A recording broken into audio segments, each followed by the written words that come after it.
పాలకూర అంటే నాకు ఎప్పుడు అస్సలు ఇష్టం ఉండదు. బట్ ఈ ఉల్లికారం రెసిపీ చూసిన తర్వాత, నేను చేసుకొని తిన్న తర్వాత నాకైతే ఫేవరెట్ అయిపోయింది. మీరు తప్పకుండా ట్రై చేయండి.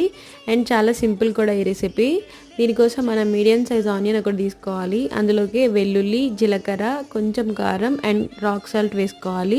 అన్నీ వేసుకున్న తర్వాత గ్రైండ్ చేసుకొని పక్కన పెట్టుకోవాలి.